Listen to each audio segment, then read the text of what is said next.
Hello, good morning student. In this lecture, we discuss the theory of single phase control rectifier. Here in this chapter, HVDC converters, uh, basically understand the operation of three phase full bridge control rectifier. But before that, we just overview the operation of the single phase control rectifier. You already learned this topic in the PED 1 5th semester. So just I summarize this topic so you get the idea about the operation of the three phase control rectifiers or converters. So here first we discuss the operation of single phase control rectifier. So as you know that the thyristor based rectifier, so by using the thyristor, by controlling the gate pulse, we can control the output voltage. So that's why it is called as a control rectifiers, because it is a thyristor based rectifier. In the diode based rectifier, we cannot get the control voltage because diode will conduct once it gets forward bias. But here is a thyristor based rectifier, so by changing the firing angle, we can change the output voltage. So this is a control rectifier which produces the variable DC output whose magnitude is varied by the phase angle control by changing the firing angle pulse of the thyristors. So that's why it is called as the phase control. DC output from the rectifier is controlled by controlling the duration of the conduction period. As I already told you that this duration is controlled by controlling the phase angle or by controlling the firing angle pulse delay of the thyristors.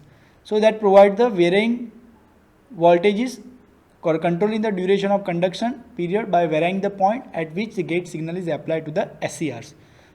One of the drawback of this phase control method of the rectifier is that creates the radio frequency interference to the nearby communication lines. So that is affected and they produce the harmonic into the nearby communication system because of this radio frequency interference. So because of this phase control that distorts the waveform, it means that generate the harmonics. So as we know that there are two types of rectifier, one is fully controlled rectifier and is a half controlled rectifier. So what is a fully controlled rectifier? So in fully controlled rectifier, DC current is always a unidirectional, always one directional. But DC voltage has other polarity. With one polarity, flow of power is from AC source to DC load. So that is called as rectification operations. If voltage is positive and current is positive, so power is positive, it means power is transferred from AC side to DC side. So this is a rectification operation. With the reversal of the DC voltage, it means negative voltage negative, current is always unidirectional, so power is negative, it means power is flowing from DC load to the AC source. So this is the inversion operations. So this is the characteristic of fully controlled rectifier. In half control rectifier, half of the SCR which is replaced by the diodes, so that controls only any one of the half cycle, may be positive or maybe negative. So that's why it is called as a half control rectifier, in which DC output current and voltage both are unidirectional. It means power is positive, so flow of power is from AC source to the DC load. So this is the two different types of control rectifier based on the conversion, rectification and inversion that is possible in fully controlled rectifier, only rectification that is possible in case of half control rectifier. So first we understand the operation of half wave control rectifier. So here in this case we have only one thyristors because we want to control only one half cycle of your supply. So here you have AC supply voltage Vs is equal to Vm sin omega t. Here you have thyristors, anode, cathode, and here we first take the resistor as a load. So you can see that the supply voltage Vs, which is Vm sin omega t, its peak value is Vm at angle 90. And second waveform is a V0, this is nothing but the voltage across the load. Third waveform is I0, that is a load current I0. Fourth is the voltage across the thyristor, VAK, that is the anode cathode voltage of this thyristor. So for one by one we understand the operation. So here you can see the output voltage V0. Here we fire this thyristor at angle alpha at time t0. So before this t0, it means between time t0, between time t is equal to 0 to t0, your thyristor is in off condition. It means you have not fired at this time. So at this time your supply voltage that is come across the thyristor because it is open circuited. So you can see that in the waveform of voltage across thyristor, between 0 to this T0 time, the voltage come across the thyristor is same as your supply voltage. You can see here this supply voltage between this interval that come across the thyristor, because at this time thyristor is off condition or it is open circuited. So that's why your source voltage will not come across the load side, means load voltage is 0, V0 is 0 at this time. But when you fire this thyristor at this T is equal to 0 time at the angle alpha, you can see that your output voltage V0 that is same as your supply voltage. You can see that after this T0 to pi duration, in this duration your output voltage is same as the supply voltage. Why? Because at T0 you fire the thyristor, so it is act as a closed switch. So there is no voltage across this thyristor. So whole supply voltage directly come across the load side. So you get the output voltage same as the supply voltage. So you can see that the voltage across the thyristor at this time is 0 because it is act as a closed switch. We assume this thyristor is ideal. So there is no internal resistance in this thyristor during conduction. So internal voltage drop during conduction is 0. So that's why during conduction of the thyristor, voltage across it remains 0 up to this pi durations. Because at pi duration, output voltage is same as the supply voltage. After pi, your supply voltage becomes negative, so thyristor is reverse bias because anode is negative, cathode is positive. So we know that in the reverse bias mode, your thyristor is act as open circuited. So again, it is open circuited, so whole supply voltage directly come across the thyristor. You can see that here VAK, your voltage across this thyristor is same as the supply, and supply is negative. So voltage across this anode cathode is also negative. It means reverse voltage come across the thyristors. And you can see that there is no voltage across the load because whole supply voltage that directly come across this switch. So there is 0 voltage across the load side. So between pi to the next cycle firing of the thyristor, your output voltage remains 0. You can see here. Same way you can see the current waveform also. Here resistive loads, so voltage current are in same phase. So here whenever you get the output voltage at this time, current is start flowing into this resistance I0. So I0 also starts when you fire this thyristor and it will start conducting. So at T0 you fire this thyristor and it will remains conducting up to this pi. So you can see that current is also starting from T0 and ending at pi. At pi what will happen? Voltage 0, current 0. So natural commutation of the thyristor happens. As we know the characteristic of the thyristor, when current flowing from the thyristor is below holding current, it will off. So at T is equal to, or this angle omega T is equal to pi, the current 0, it means it below holding current, so automatically this thyristor will off and voltage across it become 0. So it becomes off. So current is also 0 here. Now next cycle again at 2 pi plus alpha, or you can see that 2 pi plus T0, again this thyristor is fire, so that you get the voltage across the load between 2 pi plus T0 to 3 pi. So between 2 pi to this 2 pi plus T0, again your supply voltage is directly come across this thyristor because it is open circuited in this duration also. So you can see that also supply voltage which is positive that directly come across the load side. In the previous cycle it is negative because it is a reverse bias, so whole negative cycle come across the switch. So that's why this negative whole cycle plus this positive voltage from 2 pi to 2 pi plus T0 that come across the thyristor because at this time it is open circuited. Same way again you get the current from this angle 2 pi plus T0 to 3 pi because this thyristor is conducting, so current is flowing from supply to load side, and the magnitude of this current I0, that is nothing but output voltage V0 divided by your load resistance. So I hope you understand the basic simple operation of this half wave control rectifier using the resistive load. Now we understand the operation of the same half wave control rectifier but with the RL load. Here we have load L and R. Again same supply voltage Vs is equal to Vm sin omega t. Now you get the V0. Again same firing angle alpha, suppose you fire this thyristor, so you get the output voltage which is same as the supply voltage up to this angle pi. So between 0 to alpha your thyristor is off, so whole supply voltage directly come across this thyristor. So whatever supply voltage between 0 to alpha, that directly come across the thyristor. You can see that this Vd that is nothing but a voltage across these thyristors. Clear? So between 0 to alpha, voltage come across the thyristor, and once it is fired at alpha, whole supply voltage directly come across the load, which is V0, up to the angle pi. Now, at this time, what will happen? Between alpha to pi, here your load is inductive. So, as you know that the property of inductor that oppose the rate of change of current, or you can say that di by dt, and oppose the change in the direction of current. So, because of that, your current is not drastically increasing, it is gradually increasing because the load is inductive nature. So, current flowing into the load, inductive load I0, that is gradually increasing from this alpha when you fire the thyristors. So, it is increasing up to this pi, but at this pi what will happen? Supply voltage becomes negative. You can see that after pi to 2 pi supply voltage is negative, but as per the property of the inductor that it will not change the direction of current suddenly, that oppose the change in the direction of current as well as that oppose the rate of change of current.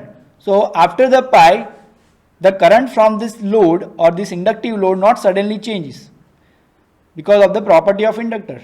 So what will happen here, during this period alpha to pi, energy stored by this inductor with the polarity upper plate positive, lower is negative. Now at pi angle what will happen, that opposites polarity of induced EMF, upper plate negative, lower terminal is positive. Now with this polarity, this inductor energy is discharged through these thyristors. So upper plate negative, upper terminal negative, lower terminal positive. So now discharge through this resistance, supply voltage and these thyristors. And the thyristor is remain in forward bias because the induced voltage across this inductor is more than your supply voltage. So after the pi, what will happen? You can see there in the waveform of the load current, the current is reducing. It means that at this time the energy stored in the inductor during this period alpha to pi, that is discharged through this thyristor. It means after the pi still your thyristor is remaining conducting because the current flowing from the thyristor is not below holding current. So that's why whatever the supply voltage after the pi, that supply voltage you get across the load side. So you can see that after the pi your supply voltage is negative, so that your output voltage is also negative until your thyristor is conducting.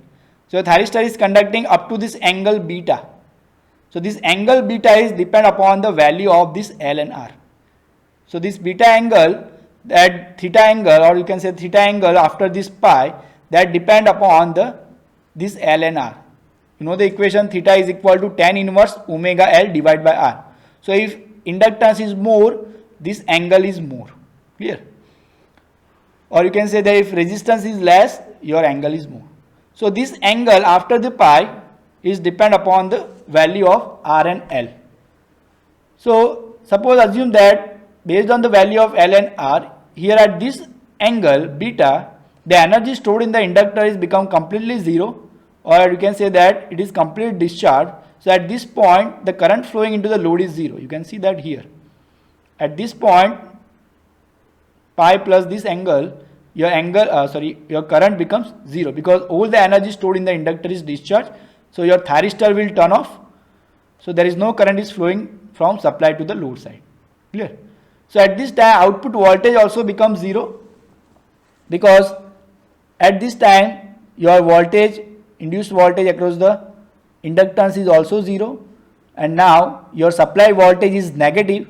So anode is come at the negative and cathode is come at the positive terminal. So thyristor is reverse bias and thyristor regain its forward blocking capacity. So at this point your thyristor becomes off. So it means it is act as an open circuit. Now your whole supply voltage that come across this thyristor because it is open circuit. So you can see that from this point your voltage across the thyristor is same as the supply voltage here. Clear? In this negative cycle from this point to this 2 pi degree, because thyristor is off, it is open circuit. So whole supply voltage come across the switch. Here it is conducting, so that's why whole supply voltage come across the load side. So I hope you understand the concept of RL load here, why you get the voltage, negative voltage in the output side because of the presence of inductance. And same way you can see that 2 pi plus alpha, between 2 pi to 2 pi plus alpha, again you have not applied any gate pulse to this thyristor, because at 2 pi positive cycle starts, it is forward bias, but still you not provide the gate pulse, so it will not start conducting. So between 2 pi to 2 pi plus alpha, still it is open circuited. So at the thyristor, across the thyristor you get the output voltage, across the thyristor you get the voltage same as the supply, means this positive voltage. And once you fire at 2 pi plus alpha, you get the output voltage V0 same as the supply voltage. So you get that, you can see that 2 pi plus alpha, your output voltage is same as the supply voltage. Same thing happen here again, between 2 pi plus alpha to 3 pi, inductor store the energy, gradually increasing the current. At this point, voltage becomes negative. So as per the property of inductor, it will not change the direction of current. So it reverses polarity of induced EMF and make the thyristor is remain in conduction mode until it is discharged. So once it is discharged at this angle, you can see that when current becomes 0, your voltage also becomes 0. So for this duration, you get the output voltage negative and current is reducing here. So in this duration, your thyristor is conducting, so voltage across the thyristor is also 0. So this is the operation of half wave control rectifier with the RL load. Now the operation of this half wave control rectifier with the freewheeling diode connected across the inductive load. Same circuit here, but here we connect the freewheeling diode across this RL load. So for that we understand the operation here. Supply voltage Vs, Vm sin omega t. Now you can see the V0. Again same alpha you fire the thyristor. So between 0 to alpha it is open circuited. So supply voltage directly come across this thyristor. So you can see that Vd, voltage across the thyristor, between 0 to alpha voltage is same as the supply voltage because it is open circuited. At angle alpha when you fire, it is act as a closed switch. So whole supply voltage directly come across the load side. So from alpha to pi your output voltage is same as the supply voltage. You can see that. Now what will happen here, at this time alpha to pi, the load current is gradually increasing. As you know the property of inductor oppose the rate of change of current. Now here we assume that the value of this L is very large, so that its charging time is here, is very long, and it is up to pi it is charging. But again what will happen here, after the pi supply voltage becomes negative. So as inductor changes polarity, upper terminal negative, lower terminal positive. So with this polarity, lower terminal positive, here we connect the freewheeling diode. Its anode is connected with the positive terminal of this induced EMF of this inductor, and negative that is connected with the cathode of this freewheeling diode. So after the pi, what will happen? The inductor is discharged through this freewheeling diodes. Clear? So now what will happen? When freewheeling diode will conduct this short circuit your load, it means that at the output side you get the 0 voltage. So that's why you can see that after the pi you get the 0 voltage, because after the pi the whole energy stored in the inductor that is discharged through the freewheeling diode, and freewheeling diode is act as a closed switch, so that short circuit your load. So that's why you get the 0 voltage after this pi. But you can see the current is still flowing, because the conductor is discharged through this freewheeling diodes, and it is discharging, and it takes more time because the value of inductor is very large, so it requires more time to discharge, and it discharge at 2 pi angle here. So at this point your inductor is completely discharged. So it means what will happen here after the pi, when inductor is discharged through this freewheeling diode, it means at this point current flowing from the thyristor is becomes 0 and below the holding current, so it becomes off. So that's why you can see that after this pi, whole negative cycle of the supply directly come across the thyristor because it is open circuited.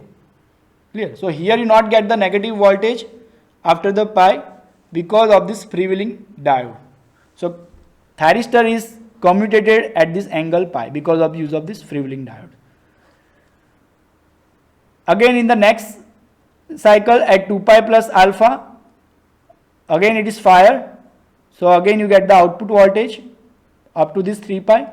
But between 2 pi to 2 pi plus alpha, again your thyristor is off, so supply voltage directly come across this thyristor here, and when it is fired 2 pi plus alpha, current is gradually increasing, and it is increasing up to this 3 pi, and after 3 pi it is discharged through this freewheeling diode, and again you get the 0 voltage. So you can see that 3 pi your voltage becomes 0.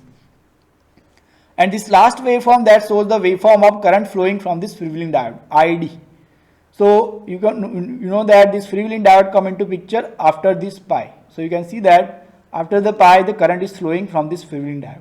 Why it is decreasing? Because after the pi your inductor energy is discharged, so current will reducing.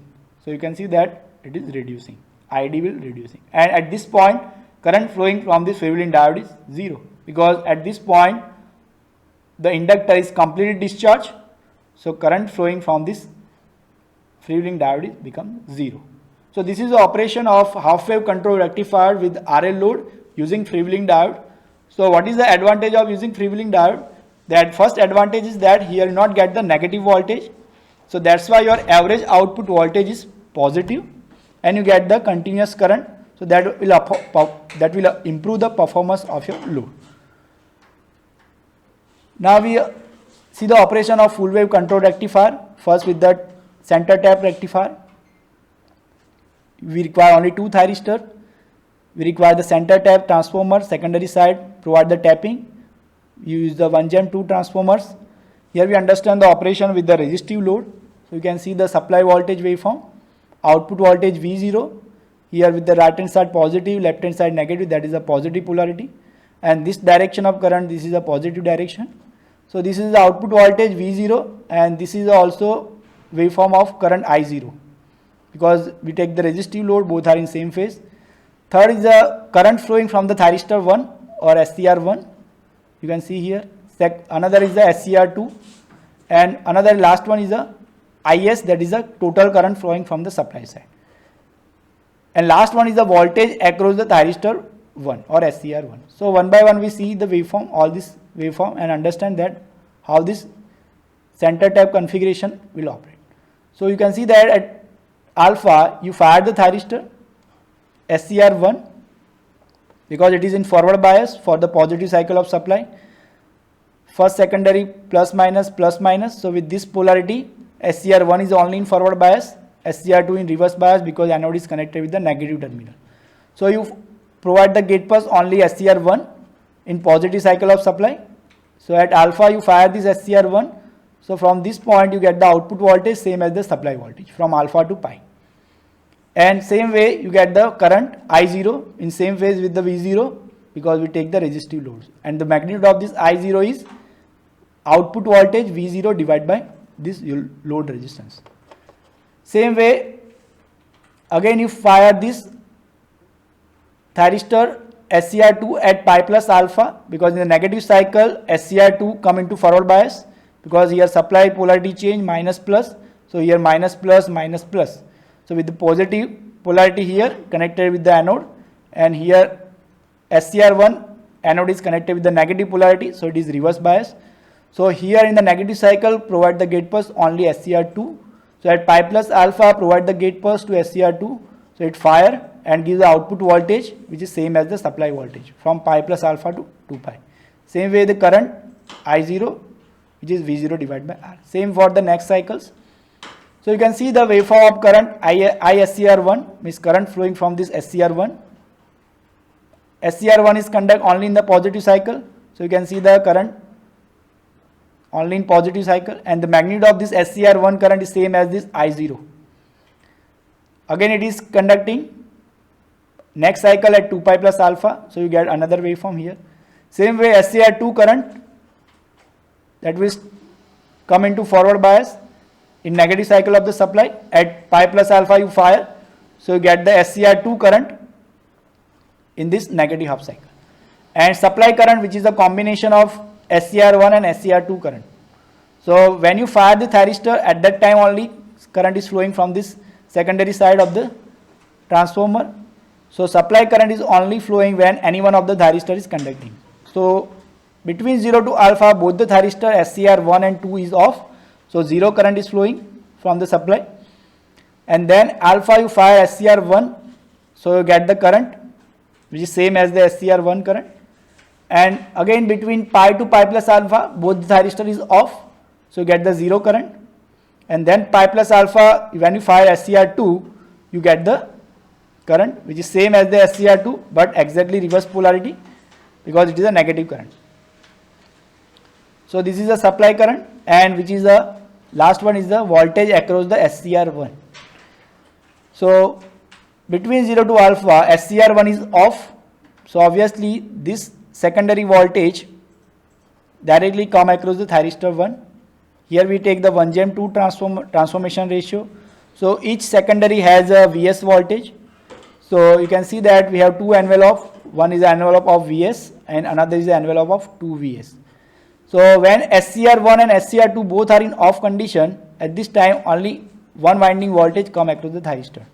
So you can see that between 0 to alpha the voltage across the SCR1 is that follow the envelope of Vs, and when at alpha you fire this thyristor 1, at this time thyristor 1 is act as a closed switch, so voltage across the thyristor become 0. So you can see that between alpha to this pi the voltage across the thyristor 1 is 0 because it is act as a closed switch, and that's why you get the voltage across the load here, clear, between alpha to pi. So between 0 to alpha voltage across the thyristor that follow the envelope of Vs.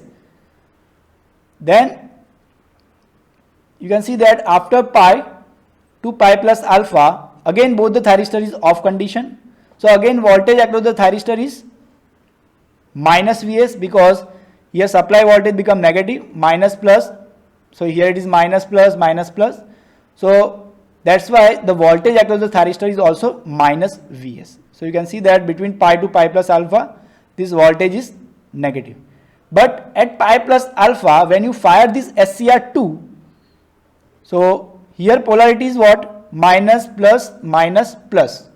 So when you fire the SCR2, so this SCR2 will act as a closed switch, so this positive terminal of this winding, this potential come at the cathode of SCR1, and this is at the potential, anode is at the potential of minus Vs.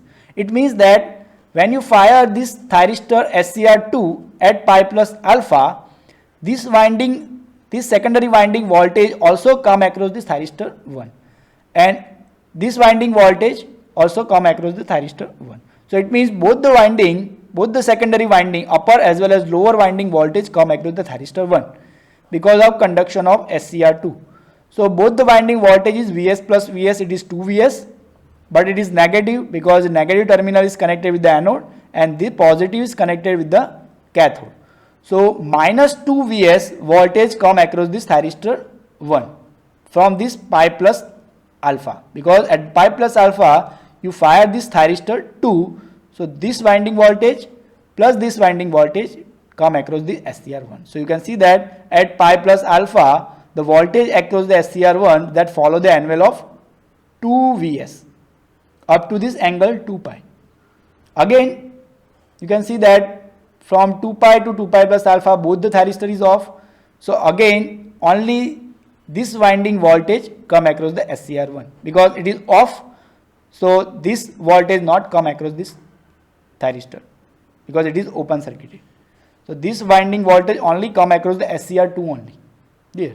But here we measure the only voltage across SCR1.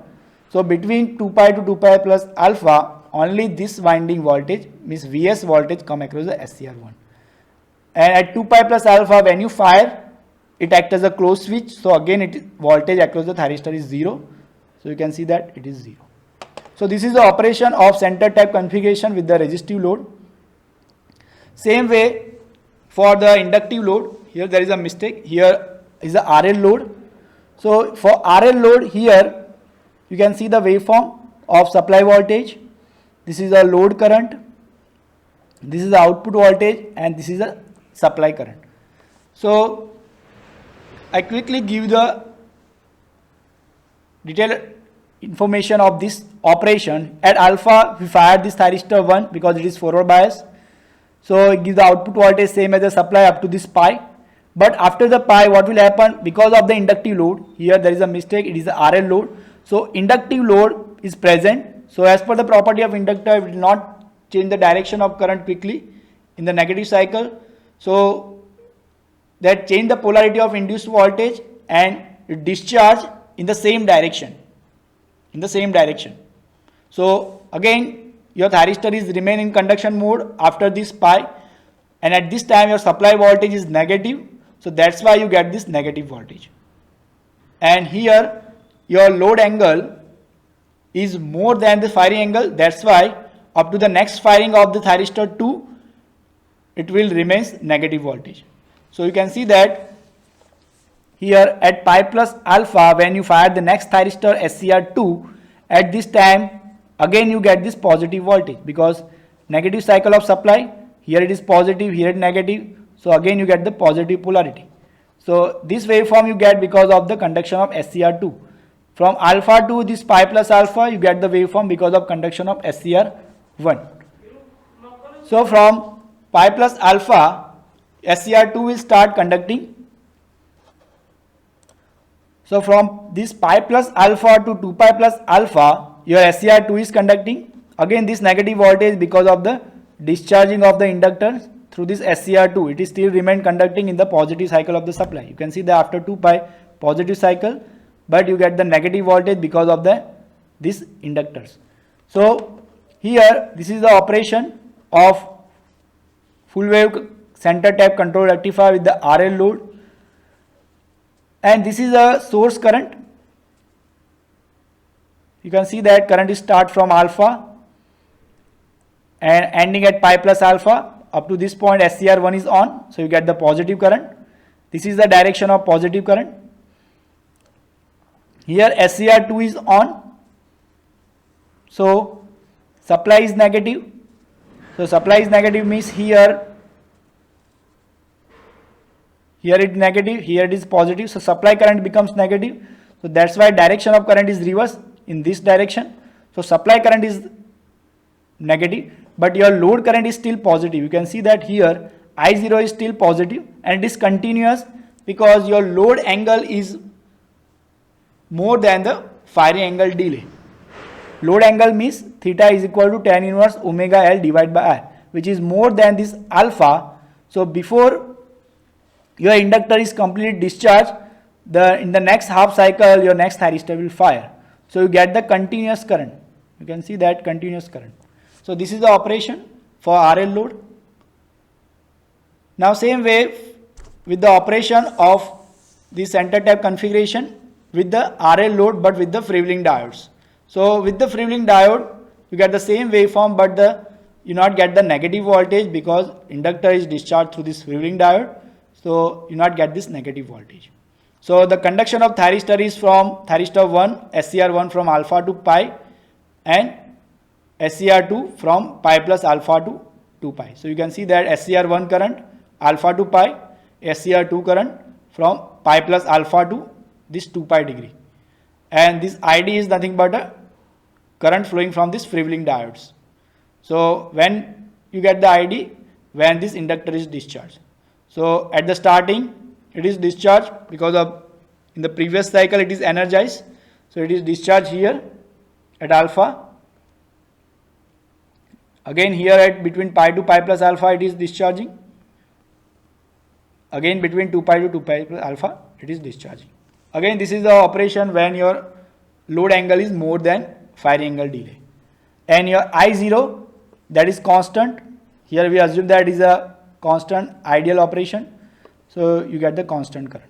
But actually you get the pulsating waveform like this way.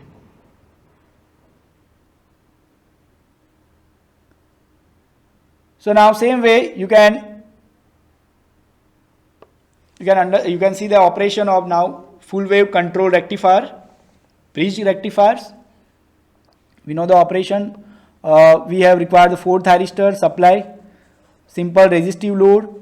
So positive cycle SCR1 and 4 is conducting. So at alpha you fire SCR1 and 4. So that give positive voltage between alpha to pi. And between pi to pi plus alpha, no one thyristor is conducting. So output voltage 0. After pi, negative cycle starts. SCR1 4 is reverse bias, SCR2 and 3 is forward bias. So now providing the gate pulse to SCR2 and 3 at any alpha after this pi. So at pi plus alpha you fire SCR2 and 3. So you get the output voltage which is also positive. So now current is flowing from SCR2, R, SCR3 and this negative, because supply is negative. Here negative, here positive. So you get still positive voltage even if SCR2 and 3 is conducting. SCR1 and 4 conducting, then also you get the positive voltage. Again it is repeated at 2 pi plus alpha, you fire SCR1 and 4. So if you take the average of this, so that gives the average output voltage across the load side. You can see the waveform of current I1 and I4.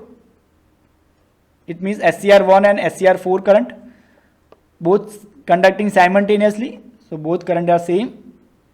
Both are conducting positive cycle. So you get the positive current from alpha to pi. Again in the next cycle 2 pi plus alpha to 3 pi. Same way SCR2 and SCR3. And this is the final I0, which is the combination of both this current I1, I4 and I2, I3. And the last one is the voltage across this SCR1.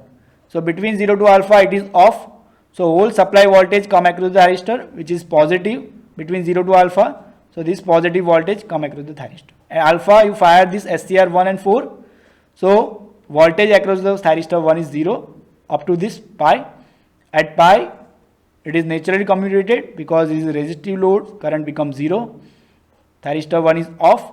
So in negative cycle between pi to 2 pi, whole supply voltage directly come across this SCR1. So you can see that full negative cycle from pi to 2 pi that come across the switch SCR1. Again between 2 pi to this 2 pi plus alpha, between 2 pi to 2 pi plus alpha, again your thyristor is off condition. So same supply voltage come across this load side. So I hope you understand the operation of full wave control rectifier, bridge control rectifier with resistive load. Same concept you can use for the inductive load here also. So inductive load you get the negative voltage because of the conduction of SCR1 and 4. Inductor is discharged through the SCR1 and 4. After this, in negative cycle you get this negative voltage after this 2 pi, that is because of discharging of this inductor through this SCR2 and 3. So again same operation like a center tap configuration, and you get this current. Okay. Here in this case you can see that your load angle is less than alpha. So for small duration time you get the voltage 0 and current 0 also. And this is the SCR 1, 2, 3 and 4 current waveform. Its on period is represented here. And same way you can also draw the waveform. And okay, see this is a waveform. This is a inductive load, more inductive nature.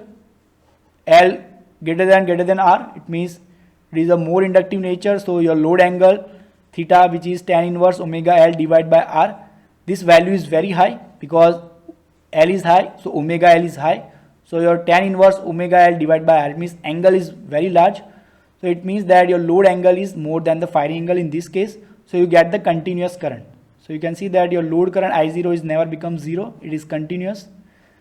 And your load voltage also not become 0 for a particular durations. So this is a waveform for highly inductive load. And this is a waveform for freewheeling diode when you connect across the RL loads. So again, same thing happen here because here not get the negative voltage because you require the you connect the freewheeling diode across the RL loads. So here you get only positive voltage, and this is the load current. Load current is continuous because here now inductor is discharged through the freewheeling diode, but still current is flowing through this load. That's why it is continuous. And last waveform is the current flowing from this freewheeling diodes. So I hope you understand the basic operation of this single phase control rectifier. First we see the operation of half wave control rectifier for R load, RL load with freewheeling diode. Same way full wave control rectifier with the center tap configuration, R load, RL load, freewheeling diode, and then full wave control bridge rectifier, R load, RL load and freewheeling diode. So I hope you understand the basic operation of single phase control rectifier. So it is easy to understand the next theory which is a three phase control rectifier operation. So I hope you clear the concept of the single phase control rectifier. So thank you for joining this lecture.